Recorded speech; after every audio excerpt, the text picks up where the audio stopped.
Welcome to Rajasthan GK training. दोस्तों स्वागत है आप सभी एनिमल अटेंडेंट पशु परिचर भर्ती परीक्षा 2023-24 की तैयारी करने वाले सभी अभ्यर्थियों का राजस्थान जीके ट्रेनिंग के इस यूट्यूब चैनल पर। दोस्तों ये अपना राजस्थान जीके का, जी हाँ, राजस्थान जीके का स्पेशल दोस्तों पशु परिचर के लिए 22वां मॉडल पेपर है। अगर आपने 21 मॉडल पेपर अभी तक नहीं देखे तो नीचे डिस्क्रिप्शन बॉक्स में लिंक दिया गया है, जाकर के सभी 21 मॉडल पेपर को देख कर आए और फिर अपने 22वें मॉडल पेपर की तरफ आइए। क्यों कह रहा हूं ऐसा? क्योंकि दोस्तों मैंने 21 मॉडल पेपर में आप लगा लीजिए, मैं एक मॉडल पेपर में लगभग 40 से 50 प्रश्न हल करवाता हूं, तो 21 मॉडल पेपर में मैंने कितने प्रश्न हल करवा चुका हूंगा।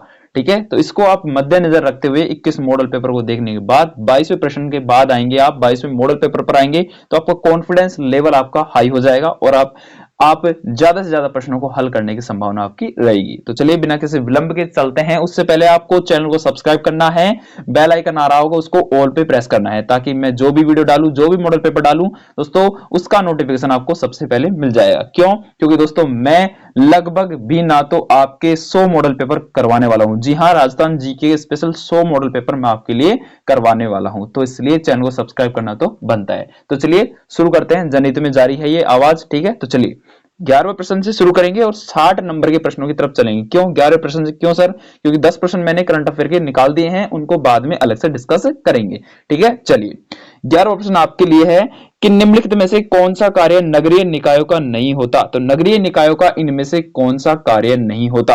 तो दोस्तों जन स्वास्थ्य एवं सफाई होता है, अग्निशमक होता है, गरीबी निवारण होता है, लेकिन आबकारी नियमन का कार्य दोस्तों नगरीय निकायों का नहीं होता। चलिए अगला प्रश्न दोस्तों, राजस्थान में वार्ड पंच उप सरपंच किसे संबोधित कर अपना त्याग पत्र देते हैं? तो दोस्तों वार्ड पंच उप सरपंच किसे संबोधित करते हुए अपना त्याग पत्र देते हैं? तो सरपंच को संबोधित करते हुए अपना त्याग पत्र देते हैं। ठीक है, चलिए साथियों 13वां प्रश्न है कि राजस्थान में राजस्थान पुलिस अकादमी कहां स्थित है? तो राजस्थान में राजस्थान पुलिस अकादमी, जहां पर पुलिस विभाग है, यानी कि पुलिस की जो ट्रेनिंग होती है, कांस्टेबल की, एसआई की, सबकी ट्रेनिंग राजस्थान पुलिस अकादमी में होती है और ये अपने जोधपुर में है। ठीक है, चलिए अगला प्रश्न है साथियों 14वां प्रश्न आपके लिए इंपॉर्टेंट साबित हो जाता है कि राजस्थान का एकीकरण कितने चरणों में पूरा हुआ था? और यहाँ पे जो भी वीडियो को देख रहे हैं उनमें से 90% बच्चों अभ्यर्थियों को इसका सही जवाब आता होगा और ये 7 चरणों में पूर्ण हुआ था, आप सबको पता है। चलिए अगला प्रश्न है कि राजस्थान राज्य में दूसरी बार राष्ट्रपति शासन लागू किया गया था। कब किया गया था? मैं आपको बता दूं, राजस्थान में 4 बार राष्ट्रपति शासन लागू किया जा चुका है। ठीक है अब तक, लेकिन दूसरी बार कब लागू हुआ था उसके बारे में बात करें तो 1977 को दूसरी बार लागू हुआ था, 1977 को। कब हुआ था? 1977 को, यानी कि 1977 को दूसरी बार राष्ट्रपति शासन लागू हुआ था राजस्थान के अंतर्गत। चलिए अगला प्रश्न है कि जोधपुर में कौन सी छतरी स्थित नहीं है, यानी कि इनमें से कौन सी छतरी है जो जोधपुर में स्थित नहीं है, बता दीजिए। तो बिल्कुल बता सकते हैं अपन, जसवंतड़ा जोधपुर में है, मामा भांजा की छतरी जोधपुर में है, मंडोर छतरी जोधपुर में है, लेकिन 8 खंभों की छतरी जोधपुर में स्थित नहीं है। तो चलिए अगले प्रश्न की बात करते हैं। गणगौर का त्योहार राजस्थान का प्रसिद्ध त्योहार है साथियों। गणगौर का त्योहार किस तिथि को मनाया जाता है? तो आपको मैं बता देता हूं, गणगौर का त्योहार चैत्र शुक्ल तृतीया को, जी हाँ साथियों, फाल्गुन में क्या आती है? होली आती है, फाल्गुन के होली के बाद में मनाया जाता है। ठीक है, तो चैत्र शुक्ल तृतीया को मनाया जाता है गणगौर का त्योहार। ठीक है, यानी कि होली के 16 दिन बाद में आपके क्या मनाया जाता है? होली के 16 दिन बाद में अपने क्या मनाया जाता है? गणगौर का त्योहार मनाया जाता है। चैत्र आ जाता है, फाल्गुन के बाद चैत्र, तो चैत्र शुक्ल तृतीया को अपने गणगौर का त्योहार मनाया जाता है। चलिए मूछाला महावीर मंदिर कहां पे है? बता दीजिए साथियों, मूछाला महावीर मंदिर कहां पे है? तो आप सबको पता होगा, जी हाँ, घाणेराव, जी हाँ, गौरव सिंह घाणेराव के नाम सुना है आपने, जीजेडी। ठीक है, गौरव सिंह घाणेराव, यानी कि जिस पर भी आपके जो पशु परिचर की फ्री क्लासेस चल रही है, आप जाकर चेक कर सकते हैं उनका भी यूट्यूब चैनल। ठीक है, तो मूछाला महावीर मंदिर अपने कहां पे है? घाणेराव में स्थित है। ठीक है, घाणेराव एक जगह है, वहां पे स्थित है। ठीक है, चलिए 19वां प्रश्न है कि रणमल छंद की रचना किसने की? तो रणमल छंद की रचना करने वाले कौन थे? तो श्रीधर थे। कौन थे? श्रीधर। चलिए साथियों अगला प्रश्न है कि दधिमती माता का मेला निम्न में से किस जिले में आयोजित किया जाता है? तो जी हाँ साथियों, दधिमती माता का मेला आपसे पूछ रहे किस जिले में आयोजित किया जाता है? तो इसका सही जवाब आ जाएगा नागौर जिले में। जी हाँ, नागौर जिले में दधिमती माता का मेला आयोजित किया जाता है हर वर्ष। चलिए सूफी संत मीठे शाह की दरगाह निम्न में से किस दुर्ग में स्थित है? तो दोस्तों सूफी संत है एक मीठे शाह, जिनकी दरगाह अपने किस दुर्ग में स्थित है इसके बारे में बताना है। तो अपने गागरोन दुर्ग में स्थित है, और गागरोन कहां पे है? झालावाड़ में। ठीक है, वहां पे है। ठीक है, तो मीठे शाह की दरगाह गागरोन दुर्ग में है। चलिए सुमिलित करना है तो सुमिलित अपन आसानी से कर सकते हैं। एक तरफ है कालबेलिया या मेव गुजर कंजर जाति और एक तरफ उनसे संबंधित नृत्य है। तो कौन सी जनजाति से संबंधित कौन सा नृत्य सूट करता है उसके बारे में अपन को बताना है। तो दोस्तों आप सबको पता होगा दोस्तों कि चरी नृत्य अपने गुजर जनजाति से संबंधित है। ठीक है, चलिए बिल्कुल। रणबाजा नृत्य दोस्तों अपने मेव जनजाति से संबंधित है। और संकरिया नृत्य बता दीजिए दोस्तों। जी हाँ, संकरिया नृत्य अपने कालबेलिया से संबंधित है और चक्री नृत्य दोस्तों अपने कंजर जनजाति से संबंधित है। Option number D right answer आ जाएगा। ए का 3, बी का 2, सी का 1, डी का 4। ठीक है, option number D right answer आ जाएगा। ए का 3, बी का 2, सी का 1, डी का 4। चलिए साथियों, अगला प्रश्न है कि नाथूराम पोद्दार की हवेली शेखावाटी में कहां स्थित है। तो नाथूराम पोद्दार की हवेली आपसे पूछ ले कहां पे है शेखावाटी में। ठीक है, तो शेखावाटी में आपको बताना है पर्टिकुलर जिले के बारे में। तो मैं बताऊं तो आपको बिसाऊ याद रखना है। क्या? बिसाऊ। ठीक है, बिसाऊ में स्थित है अपने नाथूराम पोद्दार की हवेली। ठीक है, चलिए। दंतानी के युद्ध के समय सिरोही का शासक कौन था। तो दंतानी के युद्ध के समय सिरोही का शासक आपसे पूछ रहे कौन था। तो महाराव सुरतान था। कौन था? महाराव सुरतान था। चलिए साथियों, अगला प्रश्न है कि निम्नलिखित में से कौन सा युग्म कृषक आंदोलन और नेता सम्मिलित नहीं है। तो इनमें से कौन सा युग्म है? एक तरफ है कृषक आंदोलन और एक तरफ उनसे संबंधित नेता हैं। कौन सा युग्म उनसे संबंधित नहीं है इसके बारे में अपन को बताना है। तो बिजोलिया किसान आंदोलन के नेता थे विजय सिंह पथिक, बिल्कुल सही है। बूंदी के थे नैनूराम शर्मा, बिल्कुल सही है। मेव के थे यासीन खां, बिल्कुल सही है। बच्चा कौन सा? बेगू का मेघाराम वैद्य बता रहा है, लेकिन ये सरासर गलत है। चलिए, अगला प्रश्न है कि कोलू गांव किस लोक देवता से संबंधित है। जी हाँ, कोलू मंड आपने सुना होगा नाम। ठीक है, ये अपने बाबूजी से संबंधित है। ठीक है, चलिए।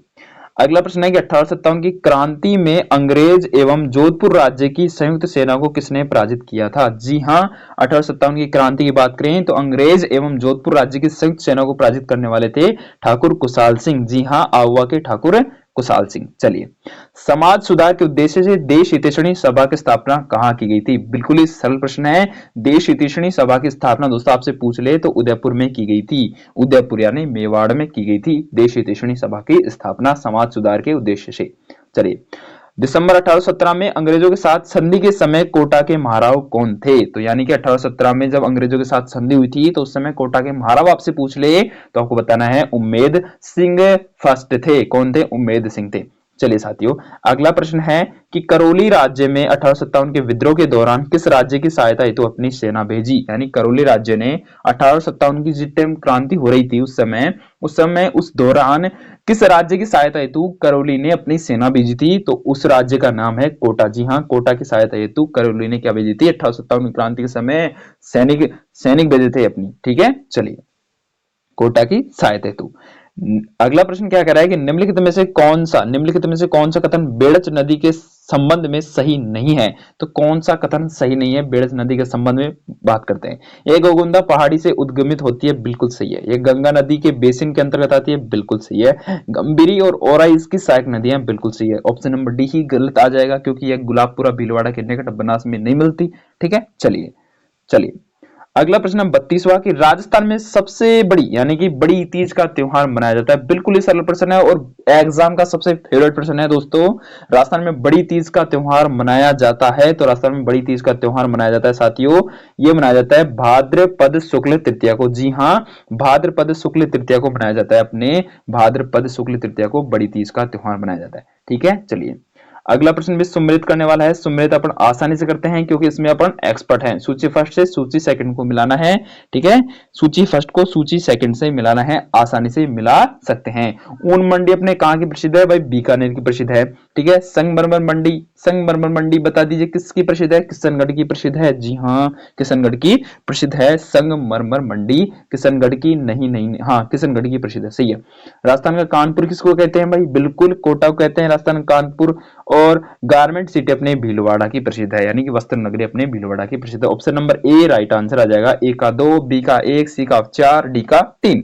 ठीक है, चलिए, नेक्स्ट प्रश्न है साथियों कि राजस्थान में सोम कागदर सिंचाई परियोजना कहां स्थित है। बिल्कुल जी हां, इंपॉर्टेंट प्रश्न बन जाता है। राजस्थान में सोम कागदर सिंचाई परियोजना कहां की है या कहां स्थित है। जी हां, बूंदी की है, बूंदी की है सोम कागदर सिंचाई परियोजना। चलिए, वल्या नामक आभूषण कहां पहना जाता है। भाई बल्ल्या कह दीजिए या फिर वल्या कह दीजिए। तो ये आभूषण दोस्तों अपने कहां पहना जाता है, हाथों में पहना जाता है। कहां पे, हाथों में पहना जाता है वल्या नामक आभूषण। ठीक है, इसको कैसे याद रखेंगे भाई, बैट बल्ले वाला यानी कि बैट बल्ला। तब आप क्रिकेट खेलते हो तो बल्ला होता है, उसको आप कहां पकड़ते हो, हाथों में पकड़ते हो, तो बल्ला। तो बल्ले को कहां पे पकड़ोगे, हाथों में, तो आपके याद हो गया। ठीक है, चलिए, यानी कि वल्या नामक आभूषण अपने हाथों में पहना जाता है। चलिए, चूरू में धर्म स्तूप को इस रूप में भी जाना जाता है, यानी कि चूरू में जो धर्म स्तूप स्तूप है उसको किस नाम से भी जाना जाता है। तो दोस्तों उसको लाल घंटा करके नाम से जाना जाता है, धर्म स्तूप को चूरू में। ठीक है, लाल घंटा करके नाम से। चलिए, पिछवाई कलाकृतियों में बने चित्र उद्गमित किए गए हैं। तो पिछवाई क्या होती है भाई, पिछवाई होती है श्री कृष्ण से संबंधित है।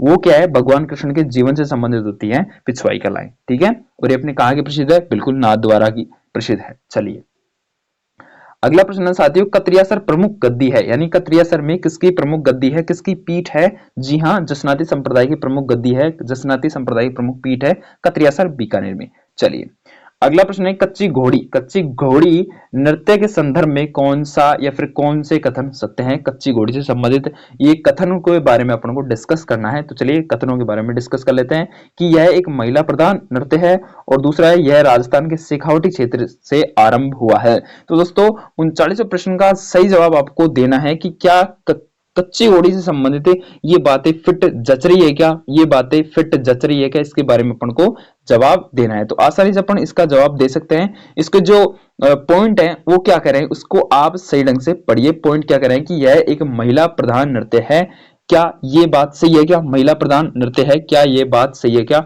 बिल्कुल सही है। सही है क्या ये, ठीक है, सही है क्या, सही कूट को चुनना है तो चुनते हैं, सही कूट को चुनते हैं।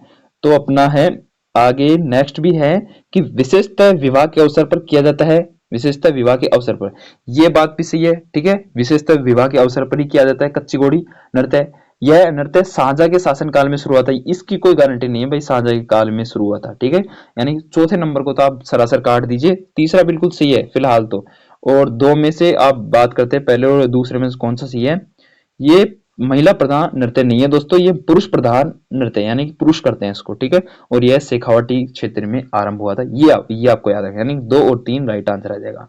ठीक है, तो 2 और 3 पर टिक करते हैं जल्दी से। चलिए, 2 और टिक, 2 और 3 टिक। चलिए, अगला प्रश्न है साथियों कि 1921 ईस्वी में भवानी नाट्यशाला कहां स्थापित की गई थी। तो 1921 की बात है, भवानी नाट्यशाला अपने झालावाड़ में स्थापित की गई थी। ठीक है, चलिए, किसका मूल नाम कोषवर्धन था। जी हां साथियों, इंपॉर्टेंट बन जाता है। और शेरगढ़ का, जी हां, शेरगढ़ का नाम पहले कोषवर्धन था। ठीक है, यानी कि मूल नाम शेरगढ़ का जो मूल नाम होता है, जड़ वाला नाम होता है, वो शेरगढ़ का कोषवर्धन था। ठीक है, बाद में कोषवर्धन को शेरगढ़ के नाम से जाने लगा। चलिए, महाराणा सांगा ने किस युद्ध में बाबर की सेना को हराया था। बिल्कुल ही सरल प्रश्न है, और बयाने की लड़ाई में। ठीक है, कब, बयाना की लड़ाई में बाबर को हराया था, बयाना की लड़ाई में बाबर को हराया था महाराणा सांगा ने। ठीक है, बयाना की लड़ाई याद रखना। चलिए साथियों, विजय स्तंभ के बारे में अधोलिखित कथनों को पढ़िए। तो भाई विजय स्तंभ यह 9 मंजिला स्तंभ है, यह मंडन इसका मुख्य वास्तुकार है। तो सही कूट का चयन करिए और इसका सही जवाब अपन को बताना है। भाई ये बात तो मेरे को जचती है कि भाई यह 9 मंजिला स्तंभ है, ये तो सही है, लेकिन मंडन इसका प्रमुख मुख्य वास्तुकार नहीं हो सकता, यही अपन को बात नहीं जचती, यानी ऑप्शन नंबर 1 सही आ जाए, केवल एक ही सही है। ठीक है, चलिए साथियों, अगला प्रश्न है 44वां कि निम्नलिखित कथनों को पढ़िए, उसी प्रकार से अपन को आंसर भी देना है। ठीक है, तो चलिए बिना किसी विलंब के दे देते हैं। विराटनगर जिसे पहले बैराट के नाम से जाना जाता था, जोधपुर एक शहर है, जोधपुर में नहीं है भाई, ये जयपुर में था। ठीक, अब तो कोटपुतली बैरोड में आ चुका है। ठीक है, अब तो कोटपुतली बैरोड में आ चुका है। तो ऑप्शन नंबर 1 तो पहले ही कट हो गया, बैराट मौर्य साम्राज्य के साथ है, ये बिल्कुल बात सही है, यानी कि ऑप्शन नंबर 20 सही आ जाएगा, क्योंकि केवल 2 ही सही है। ठीक है, ये जोधपुर बता रहा है, नहीं जोधपुर नहीं है फिलहाल, तो ये कोटपुतली बैरोड में चला गया है नए जिले बनने के बाद, और नहीं पहले ये जयपुर शहर में जयपुर जिले के अंतर्गत आता था। ठीक है, चलिए अगला प्रश्न है कि निम्नलिखित में से अलाउद्दीन खिलजी के समय शासक और स्थान सम्मिलित नहीं है, यानी कि कौन से, यानी कि अलाउद्दीन खिलजी के समय शासक और स्थान कौन सा संबंध नहीं है, इसके बारे में अपन को बताना है। तो बता सकते हैं कि अलाउद्दीन खिलजी के समकालीन कौन कौन थे, तो बिल्कुल बता सकते हैं। रणथंभौर के उस समय हमीरदेव चौहान थे, बिल्कुल सही है, ठीक है। और चित्तौड़गढ़ में रावल रतन सिंह थे, बिल्कुल सही है। सिवाना में शीतल देव थे, बिल्कुल सही है। लेकिन जोधपुर में वीरम देव नहीं थे। Option number D right answer आ जाएगा, ठीक है। Option number D right answer आ जाएगा, अलाउद्दीन खिलजी के समकालीन नहीं थे वीरम देव, ठीक है। चलिए अगला प्रश्न की बात कर लेते हैं कि चित्तौड़गढ़ दुर्ग के संस्थापक कौन थे। जी हाँ साथियों, ऐसा भी पूछ सकता है कि चित्तौड़गढ़ दुर्ग के संस्थापक कौन थे, तो अपन को बेझिझक इसका जवाब देना है, और चित्रांगद मौर्य। जी हाँ, चित्रांगद मौर्य इसका सही जवाब अपन को देना है कि चित्तौड़गढ़ दुर्ग के संस्थापक कौन थे, चित्रांगद मौर्य थे। चलिए राजस्थान का पहला भालू अभ्यारण्य कहां है, बिल्कुल कौन सा है, तो बता सकते हैं दोस्तों, बिल्कुल बिल्कुल सुधा माता, सुधा माता अभ्यारण्य अपने राजस्थान का पहला भालू अभ्यारण्य है, ठीक है, सुधा माता, ठीक है। चलिए अगला प्रश्न है कि निम्नलिखित सीमेंट उद्योग और स्थान में से कौन सा सम्मिलित नहीं है, इसके बारे में अपन को बताना है। तो बता सकते हैं, बिल्कुल बता सकते हैं। जेके सीमेंट निम्बाहेड़ा में है, मंगलम सीमेंट मोरक में है, बिल्कुल श्री सीमेंट ब्यावर में है, लेकिन बिड़ला व्हाइट सीमेंट गोटान में नहीं है। Right answer option number D आ जाएगा, ठीक है। चलिए इंडोनी लोकगीत गाया जाता है, बिल्कुल ही सरल प्रश्न। स्त्रियां यानी कि जो लड़कियां हैं इसका सही जवाब दे ही देंगी, लड़के सबसे ज्यादा देंगे, ठीक है भाई। इंडोनी लोकगीत कहां गाया जाता है, यानी कि किस अवसर पर गाया जाता है, और इसका सही जवाब तो मैं आपको बता ही देता हूं। महिलाओं द्वारा कुएं से पानी लेते जाते समय यह गीत गाया जाता है, इंडोनी लोकगीत, ठीक है। चलिए साथियों वन विभाग की प्रशासनिक रिपोर्ट 2020-21 के अनुसार राजस्थान का कुल वन क्षेत्र, बिल्कुल कुल वन क्षेत्र आपसे पूछ सकता है, तो अपन बता सकते हैं बिल्कुल आसानी से। इसका जो राजस्थान का कुल वन क्षेत्र है ना, वो था कितना, 32,863 वर्ग किलोमीटर का, ठीक है। नई रिपोर्ट थी 2020-21 के अनुसार, ठीक है। चलिए कितना, 32,863 किलोमीटर का।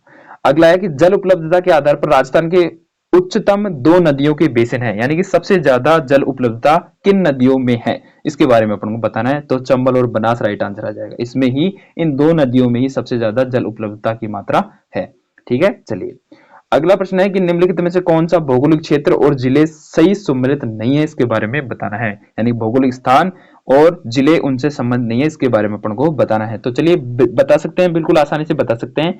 कुबड़पट्टी बिल्कुल फ्लोराइड की कमी के कारण अजमेर और नागौर को आ जाता है, बिल्कुल सही है। छप्पन का मैदान बांसवाड़ा प्रतापगढ़, बिल्कुल सही है। बोराट का पठार चित्तौड़गढ़ और भीलवाड़ा कह रहा है बोराट का पठार, बिल्कुल क्या ये सही है।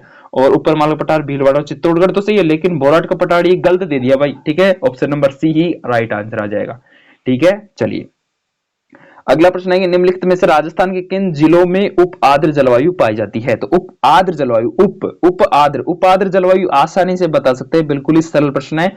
जयपुर अजमेर अलवर टोंक, जी हाँ जयपुर अजमेर अलवर टोंक। उप से कैसे याद रखो, ऊपर वाले जिले, ठीक है। जयपुर अजमेर अलवर टोंक, ठीक है। इनमें कौन सी जलवायु पाई जाती है, उप आर्द्र जलवायु पाई जाती है, ठीक है। चलिए ज्यादा आर्द्र भी नहीं, यानी कि ज्यादा गीला भी नहीं, ज्यादा सूखा भी नहीं, उप आर्द्र जलवायु। चलिए 54वां प्रश्न, निम्नलिखित में से कौन सा किला मरुस्थलीय किले की श्रेणी में आता है। तो मरुस्थलीय श्रेणी में आने वाले किले के बारे में अपन को बताना है। तो मरुस्थल का यानी कि आपको बताना है मरुस्थलीय श्रेणी में कौन सा किला आ रहा है, इनमें से कौन सा किला आ रहा है। बिल्कुल भाई गागरोन तो नदी वाला किला है, ठीक है।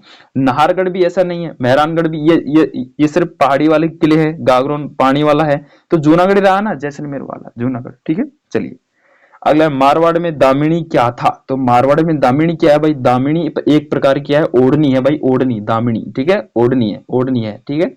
चलिए अगला प्रश्न, राजस्थान में बेरिलियम के प्रमुख उत्पादक जिले कौन से हैं। तो बेरिलियम के प्रमुख उत्पादक जिले राजस्थान के हैं जयपुर और उदयपुर, ठीक है। चलिए काका जी की बावड़ी राजस्थान में कहां स्थित है, बिल्कुल सरल प्रश्न है। काका जी की बावड़ी बूंदी में, कहां पे है, बूंदी। काका जी क्या खाएंगे, बूंदी खाएंगे, ठीक है। चलिए अगला प्रश्न है, राजस्थान में 2011 की जनगणना के अनुसार प्रति 1000 पुरुषों पर महिलाओं के अनुपात संबंध में निम्नलिखित में से कौन सा कथन सही है, इसके बारे में बताना है। तो बता सकते हैं, बिल्कुल आसानी से बता सकते हैं कि सभी जिलों में सामान्य लिंगानुपात 1000 से कम रहा, बिल्कुल रहा, ठीक है। 1000 से ही कम था। ऑप्शन नंबर फर्स्ट ही राइट आंसर आ जाएगा, औरों को पढ़ने की जरूरत नहीं है, ठीक है। चलिए अगला प्रश्न है कि निम्नलिखित में से कौन सा जोड़ा गलत है, इसके बारे में बताना है, कौन सा जोड़ा गलत है। भाई नवदा जोधपुर का प्रसिद्ध है, बिल्कुल। बादला जयपुर का प्रसिद्ध है, बिल्कुल। मसूरिया साड़ी कोटे की प्रसिद्ध है। संगमरमर की नक्काशी टोंक की प्रसिद्ध है। चारों ही सही है, बिल्कुल, नबदा जोधपुर का प्रसिद्ध है, बादला जयपुर का प्रसिद्ध है, मसूरिया साड़ी कोटा की है, संगमरमर की नक्काशी टोंक की है। कोटा मसूरिया साड़ी, बिल्कुल बिल्कुल बिल्कुल, जोधपुर, नबदा, बादला, जयपुर, सही है। साथ ही इनमें से ऑप्शन नंबर डी भी सही है, सी भी सही है, बी भी सही है, ए भी सही है। इसको अपन काट ही नहीं सकते। चलिए इस प्रश्न को छोड़ दीजिए, ठीक है। ऐसे ही प्रश्न बनेंगे जिनमें से सभी सही होंगे आपके, लेकिन आपको छोड़ देना है भाई, ठीक है। लास्ट प्रश्न की बात करते हैं कि राजस्थान में गोपी चंद की गुफा कहां स्थित है। तो राजस्थान में गोपी चंद की गुफा दोस्तों आपसे पूछ रहे तो माउंट आबू सिरोही में है, ठीक है। तो ये हो गए अपने 50 महत्वपूर्ण प्रश्न। अगर आपको यह वीडियो पसंद आई है तो लाइक जरूर करना और नेक्स्ट मॉडल पेपर के लिए चैनल को सब्सक्राइब कर लीजिए। थैंक यू, धन्यवाद।